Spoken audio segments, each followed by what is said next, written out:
Bonjour tout le monde et bienvenue à l'Église Connexion. Aujourd'hui, comme vous le savez sûrement, c'est le dimanche de Pâques. Le dimanche de Pâques, c'est le jour où nous célébrons ensemble la résurrection de Jésus-Christ. Alors, on va commencer ce culte par une petite tradition qui se fait souvent dans des églises protestantes. Je vais vous demander de faire quelque chose, surtout si vous faites partie de notre église, mais si vous nous visitez pour la première fois, vous êtes évidemment libre de le faire aussi chez vous. Je vais demander à vous, connexionites, de vous lever là où vous êtes, et lorsque je dirai « Christ est ressuscité », je vous demanderai de répondre. Il est vraiment ressuscité. Alléluia. Et on va le faire 3 fois, d'accord? On y va. Christ est ressuscité. Il est vraiment ressuscité. Alléluia. Christ est ressuscité.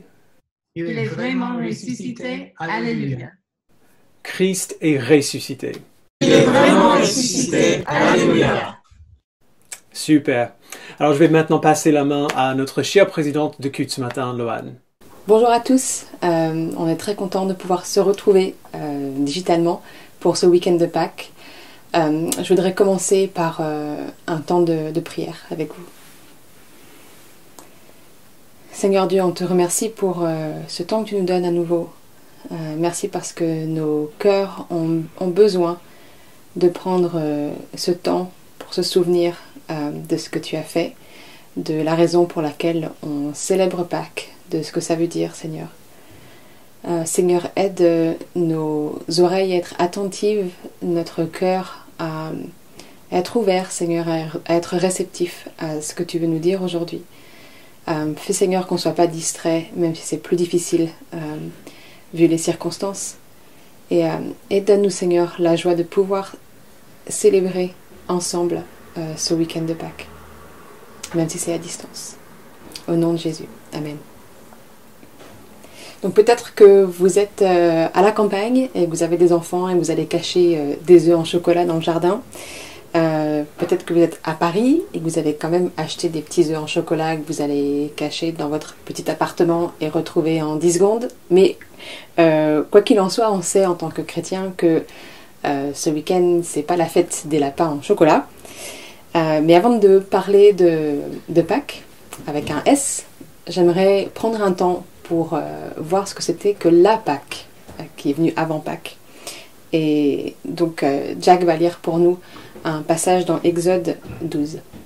Moïse appela tous les anciens d'Israël et leur dit : « Allez prendre une pièce de petit bétail pour vos familles et sacrifier l'agneau pascal.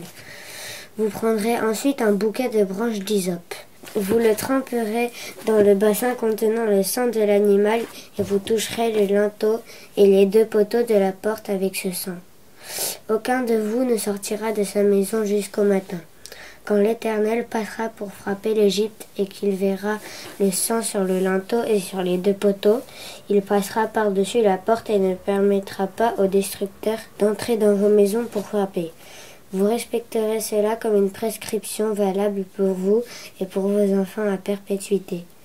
Une fois entrés dans le pays que l'Éternel vous donnera conformément à sa promesse, vous observerez ce rite.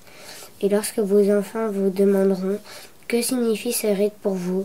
vous répondrez « C'est le sacrifice de la Pâque en l'honneur de l'Éternel qui est passé par-dessus les maisons des Israélites en Égypte lorsqu'il a frappé l'Égypte et sauvé nos familles. » Donc dans ce passage, c'est Moïse qui qui transmet au peuple d'Israël ce que Dieu lui a demandé de transmettre. Et le mot Pâques signifie passer.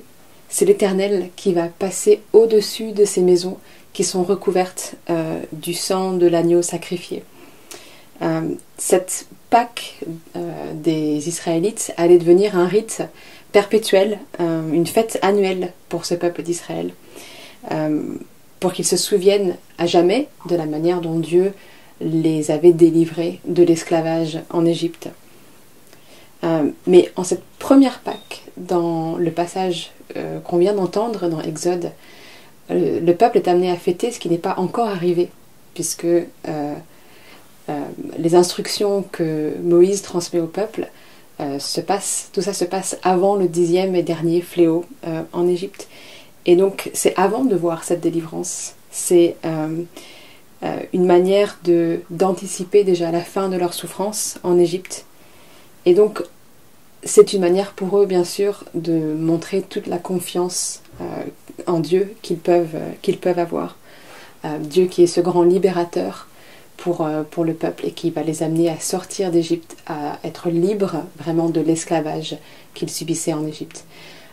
Et donc, je vais vous demander de vous lever là où vous êtes, dans votre cuisine, dans votre salon, dans votre jardin. Et puis, on va chanter 2 chants ensemble pour célébrer ce Dieu, ce grand libérateur qui est toujours avec nous. Chantons.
Nul n'est comme toi, Dieu puissant éternel.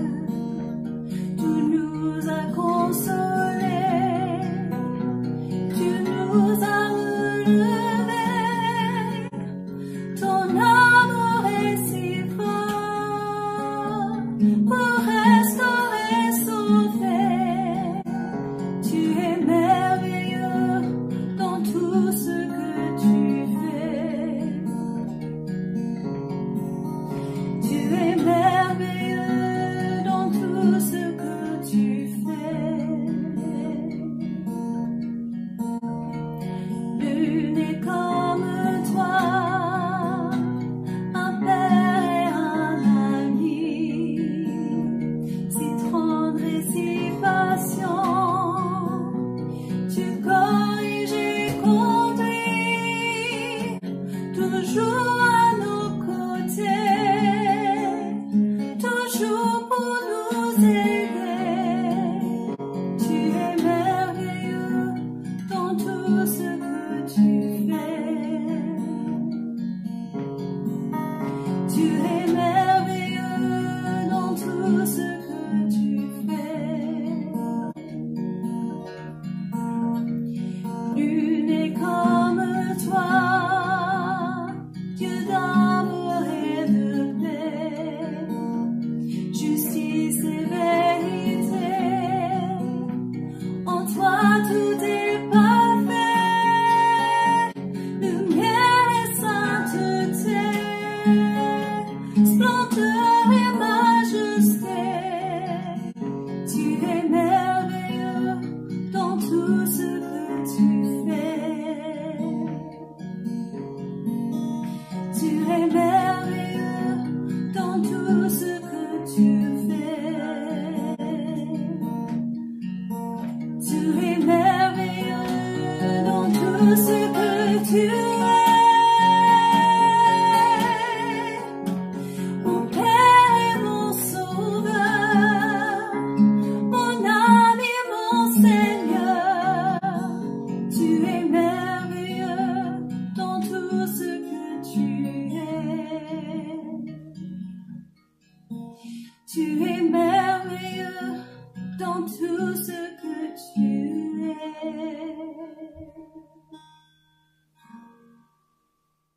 Le rite de la Pâque est censé rappeler au peuple d'Israël sa petitesse et la grandeur de Dieu qui va se manifester et qui s'est manifesté pour lui dans le passé. Mais dans la Bible, dans l'Ancien Testament, il y a un meilleur sacrifice, un meilleur agneau qui est annoncé. C'est le Messie qui doit venir, c'est Jésus-Christ. Quand on arrive au Nouveau Testament, Jean-Baptiste, qui est un parent de Jésus, un cousin de Jésus, quand il voit s'approcher Jésus, il aura ces paroles.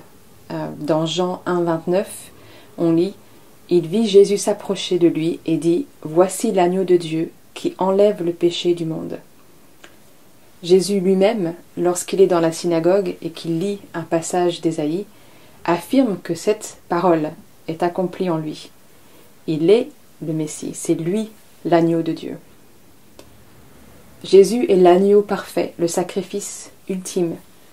On n'a plus besoin aujourd'hui de sacrifier un agneau pour ne pas mourir. Si on a la foi que Jésus est le Fils de Dieu, qu'il est l'agneau de Dieu qui a payé pour nos péchés, alors, comme Jésus l'a dit sur la croix, tout est accompli.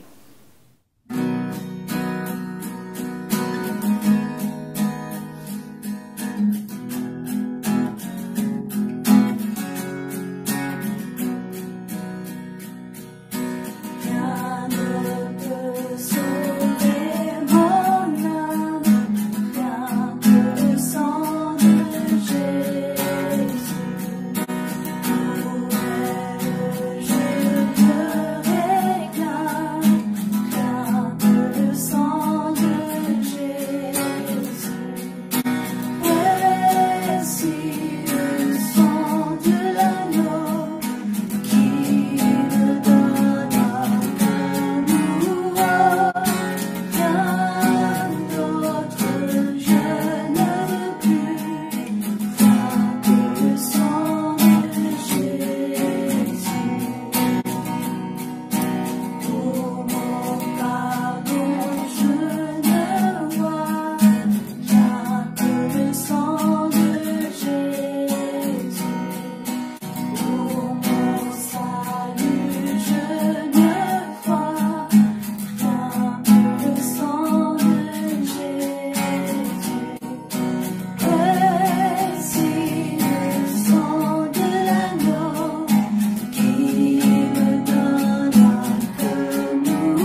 Avoir la foi en Christ, ça veut dire reconnaître que Jésus est le sacrifice parfait dont nous avions besoin. La foi en Christ, ça consiste à croire que grâce à son sang qui me recouvre, tout comme le sang de l'agneau recouvrait les maisons des Israélites, mes péchés ne me condamnent plus à mort, puisque mes péchés ont déjà condamné Jésus à ma place. Et donc, je suis libre de confesser mes péchés à Dieu sans crainte. Je n'ai plus peur de lui, je n'ai plus peur de venir à lui, je n'ai plus peur de la punition qui est liée à ma désobéissance, mais je peux venir à lui parce que c'est ce Dieu qui a donné son propre Fils pour moi. Et donc, je sais que je n'ai aucune crainte à avoir devant lui et que tout est payé et que Dieu ne punit pas deux fois. La punition de mort que mes péchés méritaient est retombée sur Christ. Et donc, on va prendre un temps pour reconnaître nos péchés devant Dieu. On peut, si on est en Christ, venir simplement, librement devant lui. On peut se repentir d'avoir un cœur qui est si dur et lui demander de nous changer. Prions.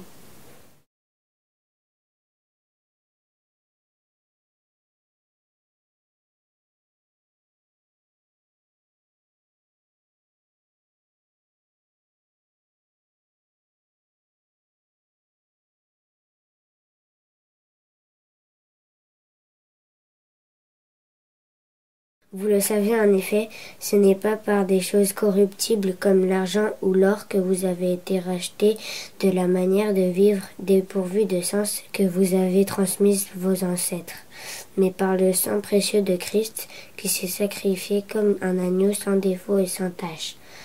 Prédestiné avant la création du monde, il a été révélé dans les derniers temps à cause de vous. Par lui, vous croyez en Dieu qui l'a ressuscité et lui a donné la gloire, de sorte que votre foi et votre espérance reposent sur Dieu. Si nous sommes chrétiens, nous avons été rachetés par le sang de Christ, cet agneau parfait qui a été ressuscité des morts, comme on le fête ce week-end. Et il prouve ainsi, parce qu'il est ressuscité, que Dieu a accepté ce sacrifice.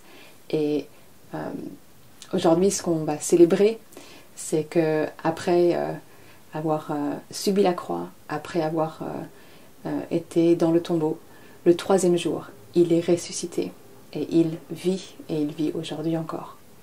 Levons-nous pour le chanter.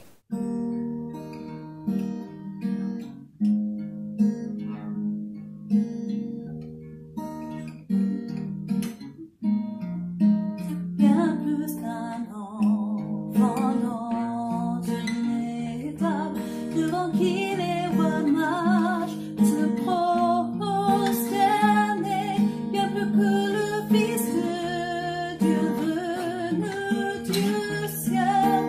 Oui, Jésus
Alors si vous avez vos Bibles, je vais vous inviter à aller à l'évangile de Luc au chapitre 24. Alors, on va lire à partir du verset 48 à la toute fin, mais avant de lire ensemble, on va prier. Père, nous te remercions pour cet évangile. Nous te remercions de nous avoir donné de traverser cet évangile à travers ces presque 3 ans maintenant. Je prie, Père, que dans ce dernier message, ce dimanche de Pâques, que tu nous donnes de prendre plaisir, d'être émerveillé, de célébrer la résurrection de ton Fils. Merci pour ce qu'il a fait pour nous. Merci pour ce que nous vivons en lui aujourd'hui. Je prie que tu nous donnes maintenant d'écouter avec fidélité, que tu me donnes de prêcher avec fidélité. Même si c'est étrange d'être séparés comme ça, nous croyons que tu es là avec nous. Et donc je prie, Père, que tu nous bénisses de ton esprit, que tu nous donnes d'écouter ta parole. Merci, Père, de transformer à travers ton Fils et par l'œuvre de ton esprit. C'est au nom de Jésus-Christ que nous le prions. Amen. Alors, nous avons commencé cette série dans l'évangile de Luc il y a presque 3 ans, le 3 septembre 2017. On savait que ce serait une longue série parce qu'on a toujours eu la conviction qu'il est important de prêcher à travers des livres de la Bible et Luc est un long livre. Et maintenant, nous y sommes, au dernier passage du livre.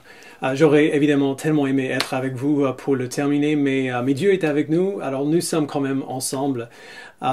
Et il est tout à fait approprié, d'ailleurs, comme on verra plus tard, que ce dernier message de l'évangile de Luc tombe le dimanche de Pâques, le jour où on célèbre la résurrection de Jésus-Christ. Après tout ce qu'on a vu depuis ces dernières années, il serait assez logique de venir à ce message comme on viendrait un peu à la fin d'un film. On est dans le cinéma, les dernières paroles sont prononcées et on voit le mot « fin » apparaître sur l'écran.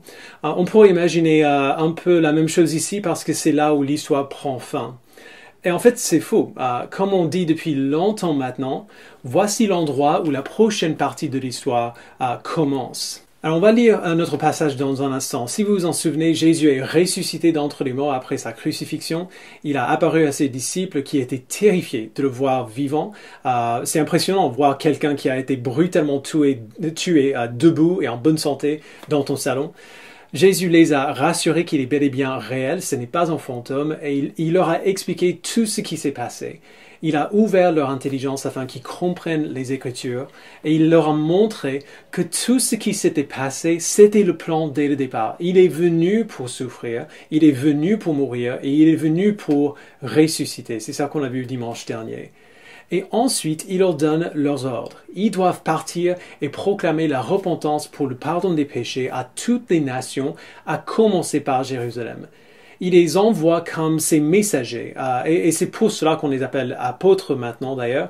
Le mot apôtre veut dire envoyé. Alors, du coup, nous allons commencer notre lecture ce matin à partir de ce moment d'envoi, à partir du verset 48 jusqu'à la fin du verset 53, donc la fin du livre. Donc, lisons ensemble. Vous êtes témoins de ces choses. Et voici que j'enverrai sur vous ce que mon Père a promis. Quant à vous, restez dans la ville de Jérusalem jusqu'à ce que vous soyez revêtus de la puissance d'en haut. Il les conduisit jusque vers Béthanie, puis il leva les mains et les bénit. Pendant qu'il les bénissait, il les quitta et fut enlevé au ciel.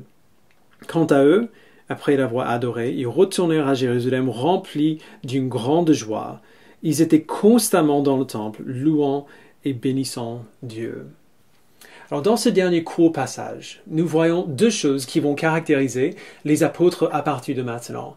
De la puissance pour la mission et de la joie dans leur espérance. Donc d'abord, la puissance pour la mission qu'ils ont. Alors, les apôtres ont une tâche gigantesque devant eux. Ils doivent aller proclamer l'évangile de Jésus-Christ, donc la bonne nouvelle de sa vie, sa mort et sa résurrection, ce qui nous rend capables de nous repentir de notre rébellion contre Dieu, de nous détourner de notre péché et d'être pardonnés de ce péché aussi. Ils doivent aller proclamer cette bonne nouvelle dans le nom de Christ à toutes les nations, à commencer par Jérusalem. Mais même si on oublie toutes les autres nations et on pense uniquement à Jérusalem, c'est quand même une tâche très intimidante. Jésus vient de se faire crucifier à Jérusalem. Ce n'était pas une ville qui était ouverte à son message.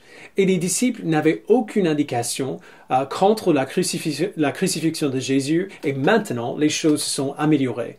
Ils vont affronter les chefs religieux qui ont tué Jésus et potentiellement, comme on a vu au chapitre 23, tout l'Empire romain. Tout cela rien qu'à Jérusalem. Alors pour ainsi dire, Jésus les envoie à ce qui pourrait être une mission suicide. Et cette mission serait bel et bien ça. Tous sauf un des apôtres ont été mis à mort à cause de ce message. Et le seul qui n'a pas été tué, donc l'apôtre Jean, a été bouilli vivant dans de l'huile et mort en exil sur une île.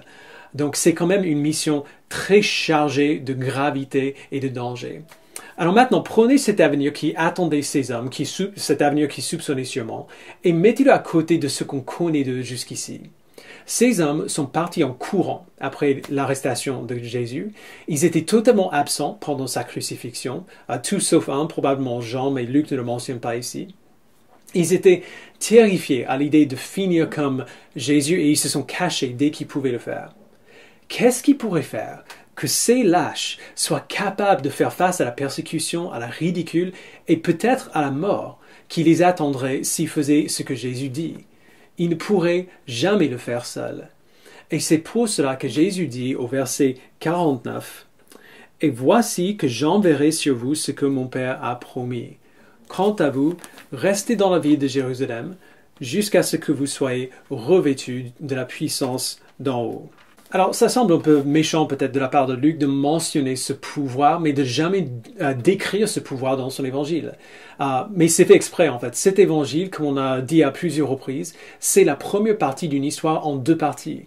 La partie 2, donc la suite de l'évangile de Luc, c'est le livre des Actes. Et dans le livre des Actes, Luc décrit en grand détail, et pendant tout le livre, ce qui s'est passé quand cette puissance que Jésus leur a promise est venue. Allez dans vos Bibles avec moi au livre des Actes, au chapitre 2. Dans les versets 1 à 13 de ce chapitre, on voit la venue de cette puissance et ses premiers effets. Donc lisons ensemble. Acte 2 à partir du verset 1. Quand le jour de la Pentecôte arriva, ils étaient tous ensemble au même endroit. Tout à coup, il vint du ciel un bruit comme celui d'un vent violent qui remplit toute la maison où ils étaient assis. Des langues qui semblaient de feu leur apparurent, séparées les unes des autres, et elles se posèrent sur chacun d'eux. Ils furent tous remplis du Saint-Esprit, et se mirent à parler en d'autres langues, comme l'Esprit leur donnait de s'exprimer. Or, il y avait en séjour à Jérusalem des Juifs, hommes pieux venus de toutes les nations qui sont sous le ciel. À ce bruit, ils accoururent en foule, et ils furent stupéfaits, parce que chacun les entendait parler dans sa propre langue. Ils étaient tous remplis d'étonnement et d'admiration, et ils se disaient les uns aux autres, « Ces gens qui parlent ne sont-ils pas tous galiléens? Comment se fait-il donc que nous les entendions chacun dans notre propre langue, notre langue maternelle? Parthes, Mèdes, Élamites, habitants de la Mésopotamie, de la Judée, de la Cappadoce, du Pont, de l'Asie, de la Phrygie, de la Pamphylie, de l'Égypte, du territoire de la Libye, voisine de Cyrène et résidents venus de Rome, juifs de naissance ou par conversion, Crétois et Arabes, nous les entendons parler dans notre langue des merveilles de Dieu. Tous remplis d'étonnement et ne sachant que penser, ils se disaient les uns aux autres, « Qu'est-ce que cela veut dire ?» Mais d'autres se moquaient en disant, ils sont pleins de vin doux. Alors déjà, on voit quelque chose que les apôtres n'auraient jamais pu faire seuls. Ils deviennent essentiellement des missionnaires surnaturels. Ils proclament la bonne nouvelle de Jésus-Christ dans des langues qu'ils n'ont jamais apprises, que les gens étrangers dans la foule dehors pouvaient comprendre. Ce n'est pas une sorte de louange d'extase, c'est l'Esprit qui leur donne de s'exprimer et qui leur donne des mots dans des langues qu'ils ne connaissaient pas déjà, afin que les gens de dehors puissent comprendre. Alors c'est juste entre parenthèses, c'est très loin de ce que les chrétiens appellent parfois le parler en langue aujourd'hui. Je ne dis pas que ça n'arrive plus jamais, seulement que ce n'est pas ce que beaucoup de gens aujourd'hui imaginent. Alors ce qu'on voit ensuite est encore plus extraordinaire. À cause de tout le bruit de la foule dehors, Pierre sort de la maison et il commence à prêcher à tout le monde qui est là. Et il prêche un des messages les moins sensibles de tous les temps. Il leur dit, donc lisons Acte 2 à partir du verset 22, « Israélites, écoutez ces paroles. Dieu vous a désigné Jésus de Nazareth en accomplissant par lui, au milieu de vous, des miracles, des prodiges et des signes, comme vous le savez vous-même. Cet homme vous a été livré suivant le projet défini et la préscience de Dieu. Vous l'avez arrêté, vous l'avez fait mourir sur une croix par l'intermédiaire d'hommes impies. Alors, si vous vous souvenez de l'histoire de Pierre, vous savez pourquoi ce qu'il dit là est extraordinaire. Pierre était un poil plus courageux que les autres apôtres, mais il a quand même renié Christ quand les choses sont devenues difficiles. Il a menti, renié l'avoir connu, et puis il est parti en courant comme tous les autres. Mais ce qu'il dit dans Acte 2, verset 14 au verset 39, c'est le genre de discours qui a fait que Jésus se fasse tuer. Il leur dit que Jésus est le Messie, que c'était le plan de Dieu dès le départ, et que vous êtes coupables d'avoir tué le Sauveur que Dieu vous a envoyé. Mais que si vous vous repentez de vos péchés et vous faites baptiser au nom de Jésus-Christ pour le pardon de ses péchés, vous serez sauvés, vous aussi. C'était un message incroyablement courageux, donné à une foule potentiellement hostile. Et Luc nous dit que non seulement la foule n'a pas mis Pierre à mort, 3000 personnes ont cru en Christ ce jour-là, on le voit au verset 41. Le Père avait promis son Saint-Esprit dans l'Ancien Testament et cet Esprit vient et remplit les apôtres dans le Nouveau. Il leur donne la puissance pour accomplir leur mission et non seulement cela, il donne à leur parole la puissance pour sauver des âmes. L'Évangile, par la puissance de l'Esprit, éveille des gens à une nouvelle vie, leur donne la foi en Christ et les sauve. C'est ce qu'on voit sans cesse dans le livre des Actes. Les apôtres sont totalement transformés. Des hommes ordinaires et effrayés qu'ils étaient, ils deviennent des hommes de conviction, par qui l'Esprit œuvre pour amener les autres à la foi en Christ. Et cette puissance de l'Esprit qui vit en eux va les caractériser jusqu'à la fin. La deuxième chose qu'on voit dans notre texte, c'est leur joie dans leur espérance. À la fin de son évangile, Luc donne peu de détails concernant ce qui s'est passé à Jésus après sa résurrection et son apparition aux disciples. On lit au verset 50, « Il les conduisit jusque vers Béthanie », donc c'est sur le mont des Oliviers, un lieu où il enseignait souvent. Puis il leva les mains et les bénit. Pendant qu'il les bénissait, il les quitta et fut enlevé au ciel. Alors, si ça vous donne envie d'en savoir plus, Luc est d'accord. Il décrit mieux ce qui s'est passé dans le premier chapitre du livre des Actes, y compris ce qui s'est passé juste après le départ de Jésus. Donc, allons de nouveau dans le livre des Actes, chapitre 1 cette fois-ci. On va lire à partir du verset 6. Alors que les apôtres étaient réunis, ils lui demandèrent, « Seigneur, est-ce à ce moment-là que tu rétabliras le royaume pour Israël ?» Il leur répondit, « Ce n'est pas à vous de connaître les temps ou les moments que le Père a fixés de sa propre autorité, mais vous recevrez une puissance lorsque le Saint-Esprit viendra sur vous. Et vous serez mes témoins à Jérusalem, dans toute la Judée, dans la Samarie et jusqu'aux extrémités de la terre. » Après avoir dit cela, il s'éleva dans les airs pendant qu'il regardait, et une nuée le cacha à leurs yeux. Alors, si les apôtres avaient eu le temps pour réfléchir sur ce qui venait de se passer, ils auraient peut-être ressenti la même crainte que juste après la crucifixion de Jésus. Leur Sauveur et Messie était vivant, oui, mais maintenant il était parti. Il a été enlevé devant leurs yeux, monté au ciel. Il leur avait donné une mission, une promesse de puissance, mais ça n'aurait pas été mieux qu'il reste avec eux pour les aider à accomplir cette mission? Ça n'aurait pas été plus facile de convaincre les gens de la vérité de l'Évangile si Jésus était là, physiquement présent, physiquement vivant et ressuscité? Eh bien, apparemment non. Apparemment, ils auraient besoin de faire tout cela sans Jésus. Mais comme on a dit il y a un instant, les apôtres ne seraient pas sans lui. Il avait promis d'envoyer son esprit pour leur donner de la puissance pour la mission d'être ses témoins. Ils le savaient. Et je pense qu'ils l'ont cru.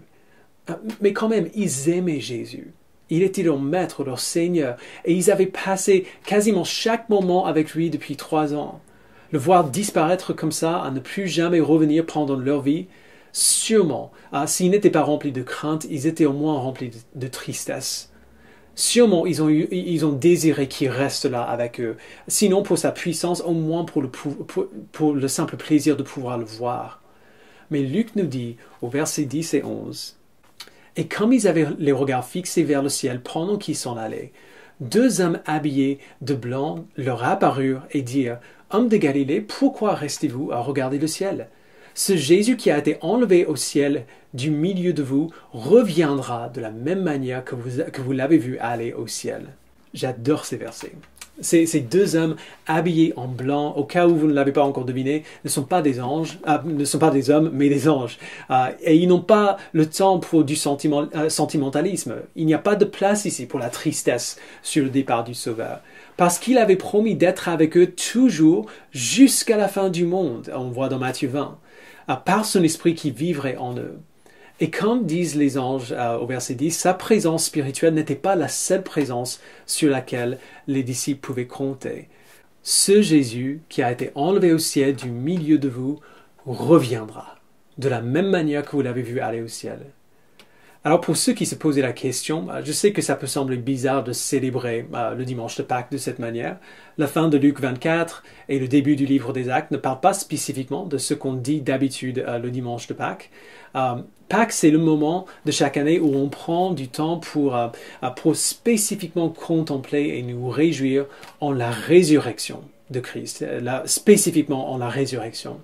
Mais je suis sûr que certains d'entre vous ont déjà assisté à des cultes de Pâques où on dit « Oui, Jésus n'est pas mort, il est ressuscité ».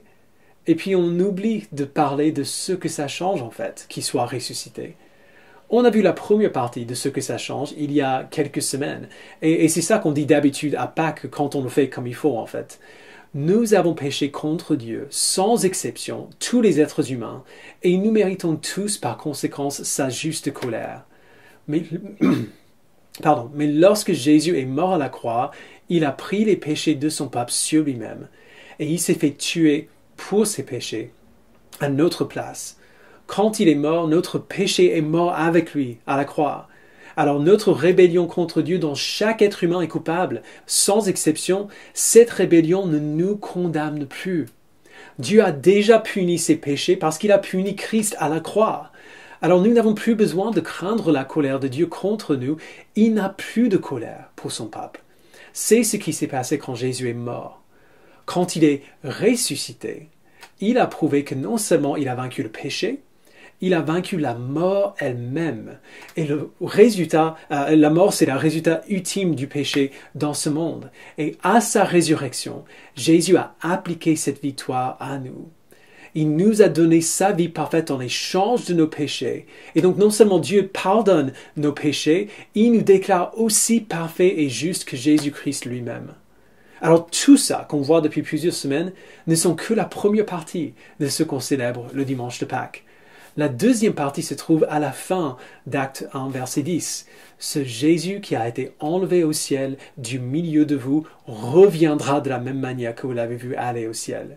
Ces mots sont très importants. Les apôtres viennent de voir Jésus ressuscité et dans son corps humain glorifié, enlevé au ciel.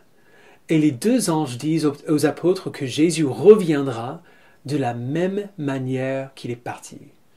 Lorsque Jésus reviendra, il reviendra dans un corps humain glorifié. Et quand il reviendra, Jean nous dit dans 1 Jean 3,2, nous serons comme lui. Quand Jésus reviendra, il fera que toute la création et tout son peuple soient comme il est, libre du péché et libre des effets du péché. Plus de mort, plus de maladie, plus de corruption, plus de douleur pour nous et pour toute sa création. Il ressuscitera nos corps et c'est dans ces corps-là, sur cette terre-là, que nous vivrons pour toute l'éternité. Ça, frères et sœurs, ça c'est la bonne nouvelle de Pâques. À Pâques, nous ne célébrons pas seulement la résurrection de Christ et sa victoire sur le péché et la mort. Alors soyons clairs, rien que ça suffirait. Même si Jésus ne nous donnait rien d'autre, ce serait suffisant pour qu'on célèbre la gloire de sa grâce. Mais voici la bonté de notre Dieu. Même si l'œuvre de Christ qui nous libère du péché et nous déclare justes serait parfaitement suffisante, Dieu n'arrête pas là. Non seulement Dieu nous pardonne par la mort de Christ et nous déclare justes par sa résurrection, il nous promet la nouvelle vie que Christ lui-même vit aujourd'hui. puisque Christ est monté au ciel dans un corps humain glorifié, libre des effets du péché, et qui reviendra dans ce même corps humain, libre des effets du péché, nous vivrons pour toujours avec lui dans des corps humains glorifiés, sur une terre physique et glorifiée, libre des effets du péché. Pâques n'est pas seulement une célébration de la résurrection de Christ, Pâques est une célébration de tout ce que Christ a accompli à la résurrection, et tout ce qu'il nous promet par la résurrection. Alors ce n'est pas du tout surprenant que Luc termine son évangile du coup, en décrivant la réaction joyeuse des apôtres à cette espérance merveilleuse. Luc 24, versets 52 et 53. Quant à eux, après l'avoir adoré, ils retournèrent à Jérusalem remplis d'une grande joie. Ils étaient constamment dans le temple, louant et bénissant Dieu. Frères et sœurs, même si nous vivons dans une époque et dans un endroit radicalement différent de ce qu'on voit dans l'évangile de Luc, et même si les détails de comment Dieu accomplit son plan changent parfois selon le contexte, ses promesses sont toujours vraies. Par Jésus-Christ, nous avons toujours la puissance pour la mission. Le Saint-Esprit qui nous a donné la foi en Christ nous donne ce qu'il nous faut pour être fidèles dans la mission de partager l'Évangile, de vivre la vie pour Christ ensemble, de voir des hommes et des femmes venir à la foi en Christ que nous avons. Nous n'avons pas besoin de présumer quoi que ce soit. Nous nous reposons tout simplement dans les promesses de Dieu pour son peuple. Le même esprit qui vivait dans les apôtres et leur donnait de la puissance pour apporter son évangile aux nations, ce même esprit vit en nous aujourd'hui. Et il n'est pas moins puissant aujourd'hui qu'à l'époque. Alors, du coup, lorsque nous sortons, ou peut-être pendant cette période bizarre du Covid-19, quand on discute sur les réseaux sociaux, lorsque nous discutons avec d'autres, nous avons tout ce qu'il faut. Nous pouvons partager l'évangile avec les autres. Nous pouvons expliquer aux gens ce que Christ est venu faire. Alors ça ne veut pas dire qu'on va parler toujours parfaitement. Ça ne veut pas dire que tout le monde réagira à l'évangile comme on espère. Ça veut dire que Dieu fera toujours ce qu'il faut pour accomplir son plan par la fidélité de son peuple. En Christ, nous avons toujours de la puissance pour la mission qu'il nous a donnée. Et en Christ, nous devrions toujours répondre par la joie que nous avons dans l'espérance qu'il nous donne. La raison pour laquelle l'Évangile est une si bonne nouvelle et que nous voulons sortir et la partager avec d'autres, c'est parce qu'il nous donne une espérance sûre et vivante. L'auteur de la lettre aux Hébreux appelle cette espérance une ancre solide et sûre de l'âme. L'espérance de notre résurrection, le renouvellement de la terre au retour de Christ, c'est ce qui nous permet d'affronter les crises de notre vie, comme la crise de santé actuelle, avec sérénité. Nous savons que Dieu ne perd jamais le contrôle de son monde et que même si le pire scénario, la mort, arrive dans l'avenir proche, ce qui est d'ailleurs toujours possible, Covid-19 ou non, notre mort ne sera pas une vraie mort. Nous ressusciterons et serons glorifiés et vivrons avec Christ pour toute l'éternité. Et pour toute l'éternité, après cela, nous serons comme lui. Alors célébrons cette réalité glorieuse aujourd'hui. Et si vous ne connaissez pas Christ ce matin, sachez que tout ce que j'ai dit ce matin peut être vrai pour vous aussi. La bonne nouvelle de l'Évangile, c'est que vous, comme nous tous, vous méritez la colère de Dieu pour votre rébellion contre lui. Mais par Jésus-Christ, vous pouvez être pardonné et déclaré juste et héritier de la vie éternelle avec lui. Peu importe qui vous êtes ou ce que vous avez fait ou ce que vous ne connaissez ou ne connaissez pas, Jésus a fait tout ce travail pour vous afin de vous offrir le salut. Alors je vous invite, pendant ce temps de prière qui va suivre, à prier une des deux prières qui s'afficheront sur l'écran et à placer votre foi en Christ pour la vie éternelle avec lui. Prions ensemble. Père, nous te remercions pour ton Fils. Nous te remercions pour sa vie, pour sa mort, pour sa résurrection qui nous offre la vie éternelle. Nous te remercions, Père, pour ton esprit qui nous éveille à la vérité de l'Évangile, qui nous donne la foi et qui nous permet d'être transférés de la mort à la vie, du royaume des ténèbres au royaume de la lumière.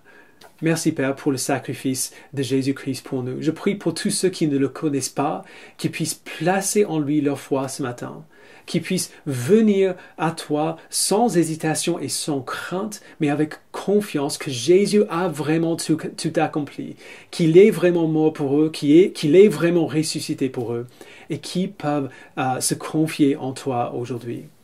Et pour nous, Père, qui te connaissons, qui t'aimons, qui te suivons, je prie que tu nous donnes de vivre dans la puissance que tu nous donnes pour cette mission et dans la joie que nous avons dans l'espérance que tu nous as donnée en Christ.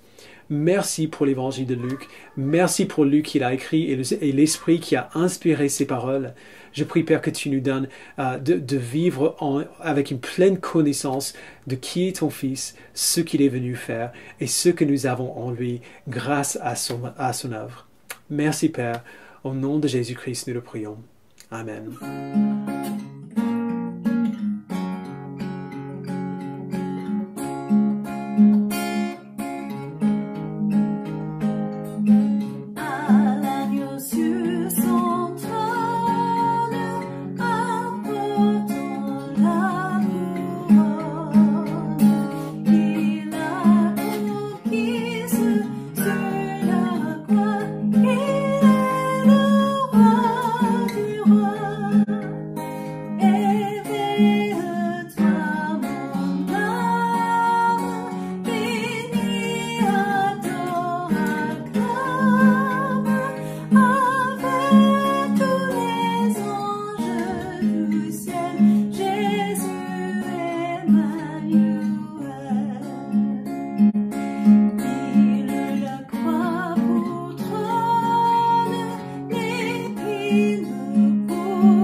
Son amour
Alors, quelques annonces avant de terminer ce matin. Comme d'habitude, toutes les infos de la semaine sont disponibles sur notre site web à www.église-connexion.com/dimanche.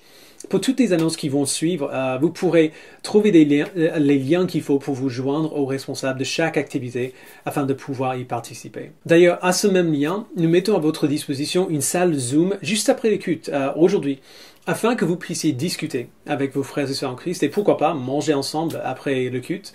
Si vous pouvez le faire, profitez-en pour passer du temps avec vos frères et sœurs en Christ ce dimanche de Pâques. Et si vous êtes nouveau à l'église, si vous ne connaissez pas Jésus même, n'hésitez pas à y aller aussi. Vous pouvez rencontrer des gens, poser des questions, discuter ensemble de ce qu'on a vu aujourd'hui. Nous avons 2 réunions de prière qui se réunissent tous les jours via Zoom à 6h30 et à 19h30, ainsi qu'une réunion de prière chaque dimanche matin avant le culte à 10h. Je vous encourage à vous joindre à ces réunions à chaque fois que vous êtes disponible, afin de prier les uns pour les autres, de prier pour l'Église et de prier pour la situation actuelle de notre monde. Si vous avez des enfants, le culte des enfants est disponible sur le site de l'Église avec le contenu du culte d'aujourd'hui et des activités en plus. Encore une fois, merci à vous les moniteurs et les monitrices pour le travail formidable que vous faites, par lequel vous bénissez vos enfants, nos enfants et nos familles chaque semaine. Depuis le début du confinement, nous sortons des vidéos sur notre chaîne YouTube et un podcast pour répondre aux questions que vous nous envoyez. Alors, si vous avez des questions que vous aimeriez nous poser sur le message d'aujourd'hui, sur la Bible en général, sur la foi chrétienne ou sur quoi que ce soit, vous pouvez nous les envoyer par SMS au 06 66 10 29 55 et on y répondra dès que possible. En ce moment de confinement où les gens ont peut-être plus de temps libre que d'habitude, il y a énormément de propositions d'activités en ligne qui ont lieu pendant la semaine, parfois avec quelques jours d'avance, parfois à l'improviste, pour vous tenir au courant de ce qui se passe en semaine dans l'Église. Vous pouvez nous rejoindre sur Slack. Allez au site de l'Église, à la page de dimanche, et vous pouvez nous rejoindre pour rester informés et pour garder le lien avec les gens de l'Église. Une dernière annonce. Alors, comme vous savez, nous terminons aujourd'hui une série sur l'évangile de Luc. Vous vous demandez peut-être quelle série on va faire après Luc. Eh bien, puisqu'on a l'habitude de prêcher à travers des livres de la Bible, et puisque c'est tellement approprié pour la situation actuelle d'isolement les uns des autres que nous vivons tous, à partir de dimanche prochain, nous passerons 12 semaines dans le livre de Daniel, dans l'Ancien Testament. Le livre de Daniel raconte l'histoire d'un jeune Israélite qui a été exilé avec plein d'autres à Babylone, loin de chez lui, et de comment Dieu s'est servi de lui pour se glorifier dans ce contexte d'exil et pour parler à travers lui afin de montrer au monde entier que notre Dieu est un Dieu qui règne sur le monde qu'il a créé. Alors c'est un livre difficile et costaud et on va le voir plutôt rapidement comparé à ce qu'on a fait dans Luc. Et donc j'ai vraiment hâte de commencer. On va voir le chapitre 1 ensemble dans le groupe de communauté cette semaine et puis dimanche prochain pendant le culte. Donc la série sur Daniel commence dimanche prochain. Alors en guise de bénédiction aujourd'hui, je vous enverrai avec ce passage à la fin de l'évangile de Matthieu, au chapitre 28, à partir du verset 18. Jésus s'approcha et leur dit, « Tout pouvoir m'a été donné dans le ciel et sur la terre. Allez donc, faites de toutes les nations des disciples, baptisez-les au nom du Père, du Fils et du Saint-Esprit, et enseignez-leur à mettre en pratique tout ce que je vous ai prescrit. Et moi, je suis avec vous tous les jours jusqu'à la fin du monde. » Amen. Merci beaucoup d'être venu. J'ai l'habitude de dire restez manger à ce moment-là. Mangez ensemble par vidéo si vous pouvez. Sinon, à très bientôt.